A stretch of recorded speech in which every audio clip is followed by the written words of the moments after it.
प्रत्येक धर्मगुरू आज अयोध्येमध्ये आहे। पारशी समाजाचे धर्मगुरू सुद्धा अयोध्येमध्ये आलेले आहेत।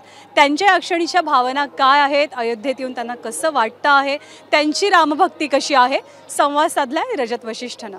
संपूर्ण देशातून लोक जे आहेत ते राम मंदिराच्या प्राणप्रतिष्ठा सोहळ्यासाठी येत आहे आणि त्याच्यामध्ये अनेक वृद्ध संतांचाही समावेश आहे।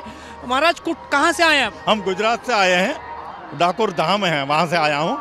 और हमारे मतलब कि रामायण में कहा गया है कि सबसे अधिक संत कर लेखा, और मुँह से अधिक संत कर लेखा। भगवान ने खुद ने कहा है कि मेरे से भी अधिक संत को देखो। तो मोदी जी ने हर एक पूरे भारत के प्रांत में से, हर एक प्रांतों में से और संतों को भेजा है। वहाँ की जो भक्त लोग हैं, जो सनातनी हैं, उनके प्रतिनिधि रूप में। तो हम लोग संत लोग या प्रतिनिधि रूप में जाके आज साक्षी रूप बनेंगे और उनका पुण्य सब भक्तों को, सब सनातनियों को, भारत संस्कृति के जो रक्षक हैं उन सबको मिलेगा। जय श्री राम। देखा जाए तो संतों ने ही ये पूरा राम जन्मभूमि का आंदोलन शुरू किया था। बाद में उसमें भले ही विश्व हिंदू परिषद और दूसरे संगठन आए, लेकिन संतों के नेतृत्व में शुरू किया गया था।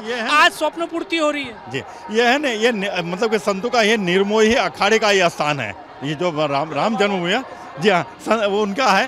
तो उसके बाद में इनका साथ सहयोग लेना पड़ा और ये संतों को महत्व भी खूब दे रहे हैं। विश्व हिंदू परिषद है, RSS है, सब। जय श्री राम। तर अशा पद्धतीने मोठ्या संख्येने संत जे आहेत ते देशभरातील कानाकोपऱ्यातून या अयोध्येमध्ये पोहोचत आहे आणि मंदिरामध्ये प्रवेशासाठी त्यांची लगबग सुरू आहे। कॅमेरामॅन अतुल हिरडेसह रजत वशिष्ठ, ABP माझा, अयोध्या। ABP माझा, उघडा डोळे बघा नीट।